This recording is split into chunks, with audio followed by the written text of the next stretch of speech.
Hey, thanks for tuning in to the latest episode of the EIC Marketing Experience. Today we talk about a topic that I get asked quite a bit, and that's how long does it take for your marketing to start actually working?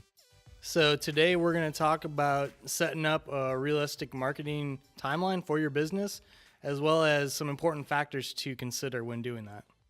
So we'd love to hear your feedback and how long it takes you to see results. Let's hop right in. One big question that always comes up anytime talking to someone that wants to do some marketing, especially someone that's brand new to marketing, is how long does it take for marketing to work? And I mean, there's a couple different things to let us know what's working and what's not. And so one is defining really the KPI or whatever it is that shows success, but I know this is something that you've heard a lot, so I'd love to hear your experience. What are some of the questions that people have asked, and how have you kind of communicated a timeline in which we should start seeing success? I know one, it's going to depend on, obviously your budget.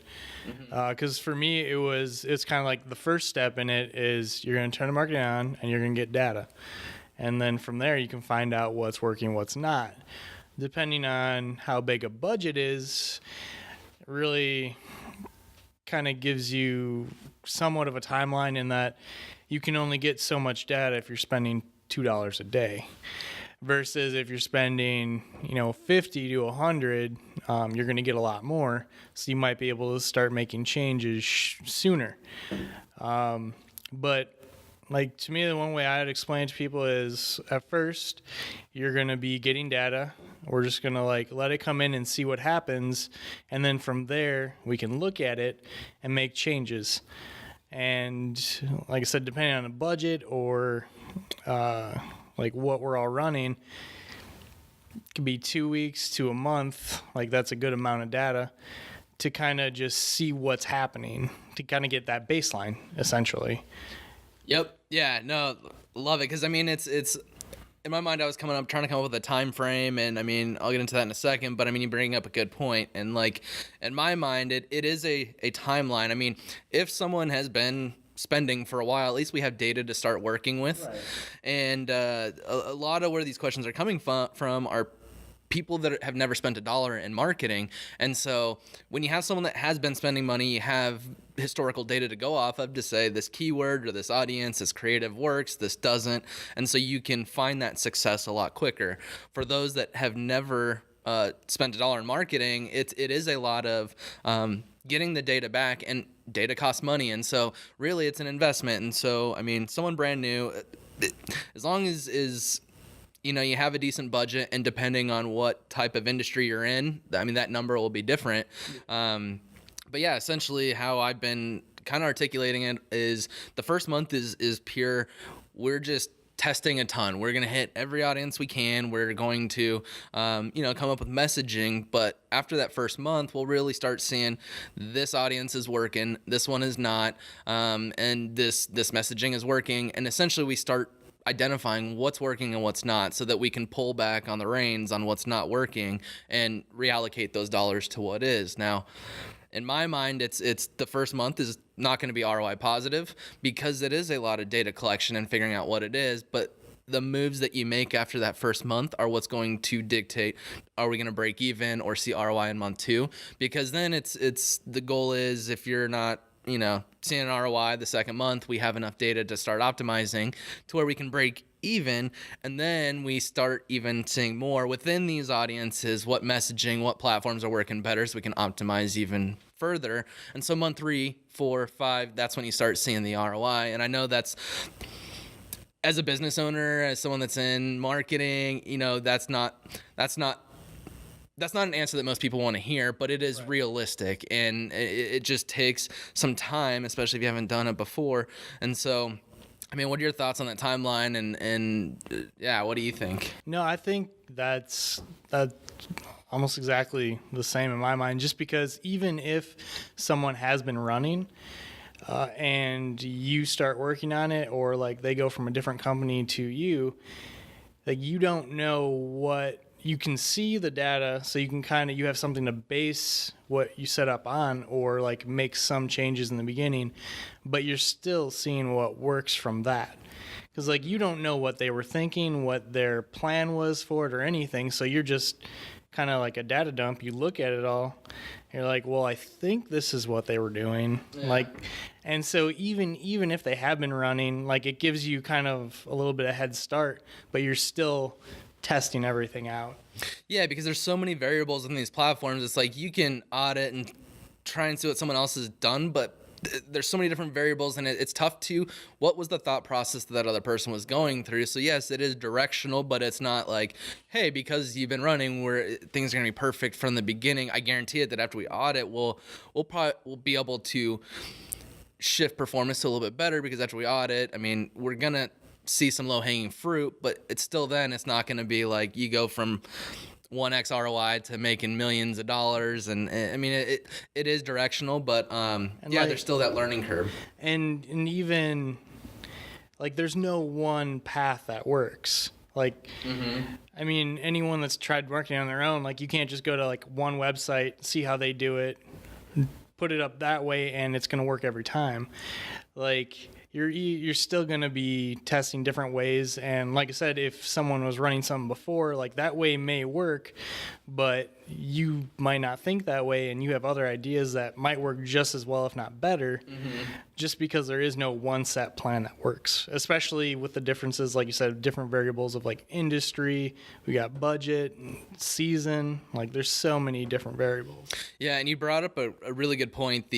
Most people aren't going to convert right when they get to the website for the first time. They're going to shop around, and this is something that I love having this conversation, because it's like, from a marketing perspective, if you're talking business, people are like, well, we're driving traffic to the website, why didn't they convert the very first time? But then you switch it and go, hey, you as a consumer, when you go to a website to a brand that you've never even heard of, are you going to convert for the very first time you visit? No, but chances are you're not. I mean, there will be some conversions, but it's a good 90%, 95% will not. And this is where the power of marketing comes in, because as they've been to the site, we can retarget them and continue to show them ads. And this is where, I know we've been talking about it a little bit lately, but someone needs to see an ad or see you 15 to 20 times now. Whereas, I mean, a couple of years ago, it was only 7, just because there is so much more content being created. There's more advertising going on. And so even then, as someone needs to see you that many times, you're not going to hit them in 15 times in one day, because it's just too much. And so it's going to take time before they can see you that many times, and it's not going to happen overnight. And so when you start looking at, well, if you have 1,000 people, they need to start seeing you 15 times, like that's going to take some time, and you're not going to see a flip of the switch overnight. I mean, you'll start seeing the traffic and the engagement come, but those sales won't come. Now is the power of the creative and the marketing. It's now that we have their attention, now what can we say? What can we do? Where can we put this messaging that's going to build that brand trust and get them excited about the product or service that you're offering? And it's just over time, you're in their head, and then once it goes to make that decision, you're going to be the one they go to, because you're just top of mind. And that's why it's most of the time you're not getting someone, like, the marketing isn't to get someone right at that transaction, it's to get the engagement and then build that brand. Yeah. Everything. Yeah, no, I agree, especially now, just with how easy it is to set up a website. And like, in my mind, at least, it's just a lot easier. Like, if someone wants to set up a scam, like, you can get a website real easy. You could set it up in a day, and you could start taking people's money. Like, if you have something, and I think people to a point are more aware of that, to where that's, you have to see a brand more now to trust it, because there's so many that pop up overnight that could be dead tomorrow. And like, be it just a fad or even a scam, like you don't know. And then now, fuck, where was I?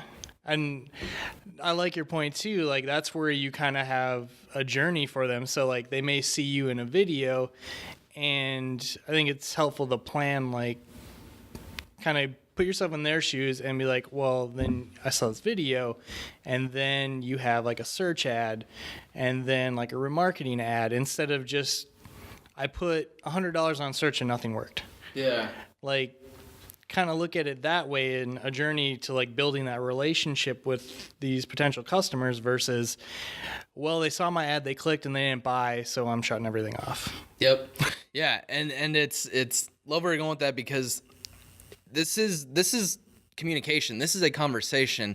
And I mean, when someone walks into a storefront, I mean, you have a salesperson that's having that communication. It happens in 10, 15 minutes. But with this being so digital and being so sporadic, it's like, one, you got to say hello, and then it's trying to figure out, is it pricing? What is it that's going to get them to buy? And that's a matter of serving different ads. It's, look at our prices, they're this much, or we save you this much time. And it's really trying to, one, you got to come up with the creative that speaks to those different value points that you offer. And so it's trying to, through the data, see what are the value points that you offer, and then everyone is different. Some people might be price, some people you're saving them time, some it's you're getting just a bigger quantity. And the only way you're going to get that is by having the different ads running, and over time, like, again, you're not going to show them 50 ads in one day, because then they're just going to be like, all right, that's enough. Like that's just too much. And so you kind of have to have this conversation over the course of a few weeks. And I mean, as you have that conversation, it builds that brand trust and awareness. And yeah, to your point, it is easy to create a website now compared to what it was 10 years ago. It's just, you can do it so much quicker. And so that's created the opportunity for companies to pop up where they're more of a fly by night. And so now you just need to hit them more to show that you're not, because if you are fly by night, it'll be exposed eventually. And like you're most of that don't put a ton of thought into their marketing campaigns and overall communication. So the more you can highlight the different ads, the different channels, it just builds up that trust, and then you can foster that relationship to where whenever they do make that decision to purchase whatever it may be, you're the one that they're going to go to. Right. And that's even where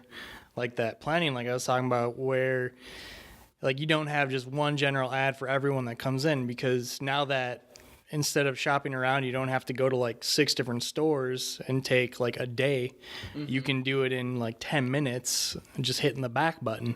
Yeah. Or going back to Google and doing a search again. Yeah. And so I think that's where it's really important too, like with what you're saying with communication, where you can kind of segment where people, if people go to like the clearance section of your website, you have something that talks about discount prices or lower prices. If someone's just going to the regular stuff, you have a different ad that goes to them to kind of foster that relationship as well. So like they know, like, because I think a lot of people have seen, the ads that you just see constantly.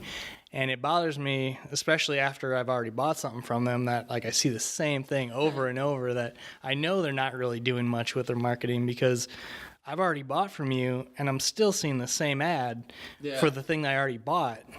And it's not something that you get over again. Like we're done here. Yeah. Yep. And so like what you just said, that takes time to map out those audiences and make sure you're excluding purchasers.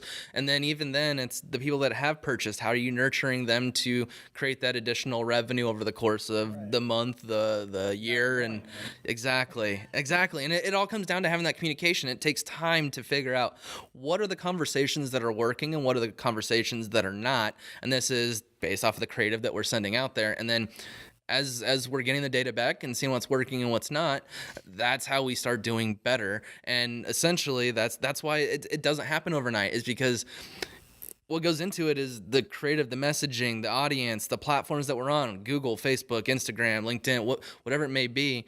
And it takes time to get that data back. And to your point, what you mentioned earlier, the bigger budget you have, the more data we get back, so we can find that quicker. But usually that's not the case. You have a smaller budget. And so with that, it's all these things are trying to be tested. They can't be done at once, because then you can't identify what it is that you're testing that's working. And so with that thing, just everything that we mentioned, I mean, that's, you want to run a test for at least 2 weeks. So that's everything we just mentioned there, the creative, the platforms, all that, the audiences. Now we're already at a month and a half of testing these different things, and over the course of that time, we're refining and seeing a better performance, better ROI. But I mean, it's just a lot to test, and as time goes on.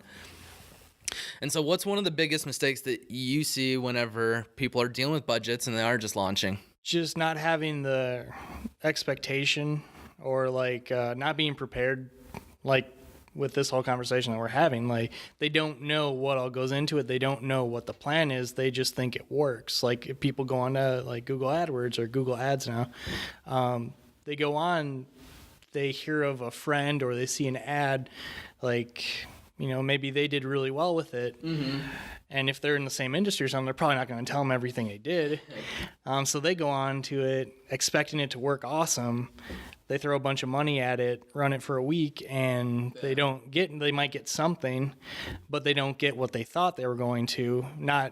Maybe not knowing that their friend had been running for a year or something before that. And even if you do find like fast success, like it's far in between. Like you don't have it that often. If it was that easy, everyone would be doing it right now. Right. Within the first. Right. Exactly. And so even those people, like, oh, it might have worked really well for like a week, and then, well, why is it not working anymore? Well, what are you doing different? What did you do that time? And they're like, I don't know. Yeah. And so, just to kind of stick with it and go with the data, and not just test like one thing and be like, it doesn't work, and so we're done. Yeah. Like I said before, there's so many different paths to success on it that, like, just because you tried one that doesn't work doesn't mean there aren't 10 that do. Like, yep. Or, yeah. Yeah. Yeah. And even then it's, I mean, you mentioned that people go into it thinking they're going to see millions of dollars or just a huge ROI within the first week or two, and that's not the case. And usually whenever people start marketing, or even, it's all about new customer acquisition. And this is a whole different topic between what is the cost of a first-time purchase versus what is the lifetime value of a customer. And the most expensive customer to get is a brand new one, and that's what most people put their dollars to, is new customer acquisition. And now it's where people define success is, I spent $20 to get $10 in revenue, and that's ROI negative, so people go, it's not working. But my question is, once someone has already spent money, it's easier to get them to continue to spend. So then it's, now that we have them, how many more purchases can we get over the next year? And sure, it might have cost $20 to get that $10 purchase, but now it costs $20 to get 7 more purchases, and now you have $30 invested, and now it's driven $100 in ROI. If you don't let it run for the year, you won't see that data, and it is ROI positive, but it's not overnight. And so people get stuck on I spent 10, the first transaction is ROI negative, which a new customer acquisition typically is. Now the real fun comes in, and like, how well is your product or service, and how well can we articulate that and get them to come back and see the need, and then continue to build on that revenue, because it's just a lot cheaper to sustain that revenue as it is to drive new revenue. And so that's another thing that I see as well, is that people go into it thinking gonna get all these brand new customers and it's all gonna be great, but it's got to keep in mind that first customer is the most expensive one. Now that they've had a taste of what it is, get them coming back, and that's through email marketing and the retarget. I mean, there's a lot of stuff you can do with the CRM to communicate what they're doing, and there's a lot of messaging that you can do that is a lot cheaper to get them to come back than it is to get them in for the first time. And I think too, kind of with a lot of that, like that trackability, that being able to see where the money is going is like one of the best things. Mm-hmm. And also it can almost be a curse, because now they're like, well, it's not working. They're like, and you can see it, versus like if they were doing a newspaper or a TV ad or something, they're like, well, I spent all this money on there and they said it's working.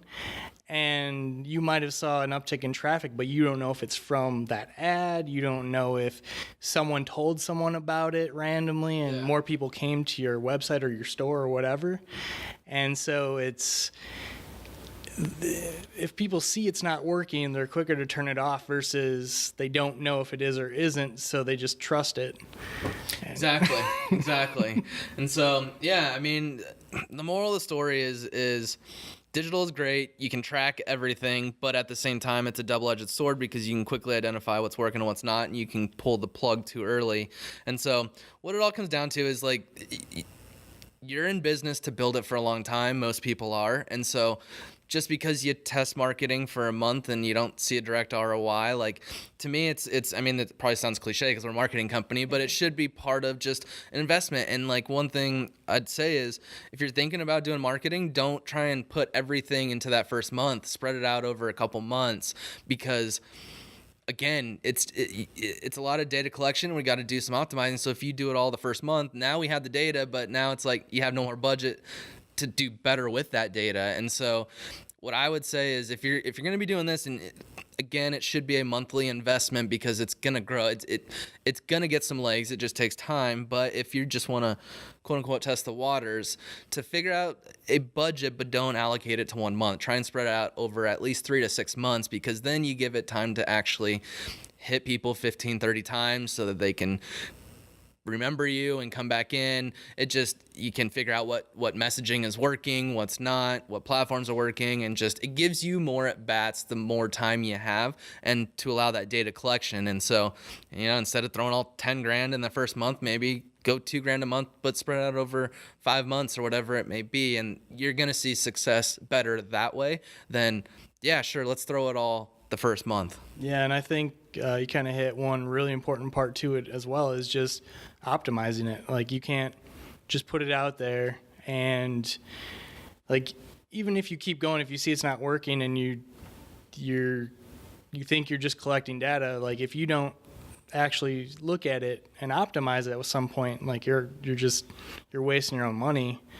Even though you had good intentions, like, you have to stop, look at the data and see what's working and what's not, and make tweaks instead of just letting it go forever and just being like, well, it worked or it didn't. Yeah, like, and even then, having more of a relationship rather than, hey, we're your marketing agency, having more of a relationship, because even once we start seeing the data, there's gonna be questions that we have to ask. So what we're seeing this, are these the types of questions that you're getting? If not, then maybe our messaging is off the mark. And more times than not, it's like, oh, well, you guys are in charge of marketing, you guys figure it out. But we're also not in your sales center. We're also not in as much as we'd love to be. That's not what it is. So having that relationship on let's set some time up and really dig through on what are your sales reps hearing. What's, like, as we get marketing, is it bringing up more questions than answers? Can we change our messaging? And so even though we're taking the data and optimizing, we still need that time to go over the data with you as a brand so that we can figure out how to optimize even better. Again, the better of a relationship, the more communication that we have on what is actually happening internally, the quicker we can update and optimize our audience's messaging, whatever it may be, to drive more qualified leads, and having your sales reps spend less time answering questions and more time having effective communication, or just good conversation that is more sales heavy rather than customer service. Yeah, exactly. Yeah, and so, I mean, as we wrap this up, what are 1 or 2 tips or takeaways that you would give a business? If they're just thinking about budget, how to use it, just marketing in general, when it comes to timelines? Well, one for sure would be, try to set it up so that you can run for like an extended amount of time, not like 2 days. Because that's nowhere near long enough to determine if something works or not. Yeah. And then just the second would be to optimize. Like I said, like, you can see if something's working at some point, not just 2 days, but after a little while, and then you just have to make those tweaks.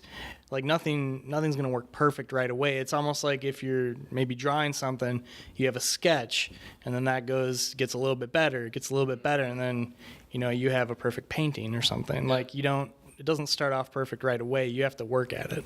Yep. I think, the 2 common themes here are it takes time. Nothing is going to happen overnight. Otherwise, everyone would be running a business and throwing money into digital marketing. And 2 is optimized. As you get the data, have more conversations. The more conversations that you can have are going to lead to hitting the nail on the head and getting to that ROI quicker, which then you can take it from a testing budget and then incrementally grow it as you're seeing additional ROI. Because it's like, once you get to a point where you're like, cool, I spent $1,000, I made $3,000. Then the next question is, how much do you want to make? It's going to cost you this much. And then you have more of that conversation, and you just grow it, and then you just grow as a business over time. And so, give it time. Work together on the optimization, really figure out what's going on, and know that this is a long-term building process and not something that's going to happen overnight.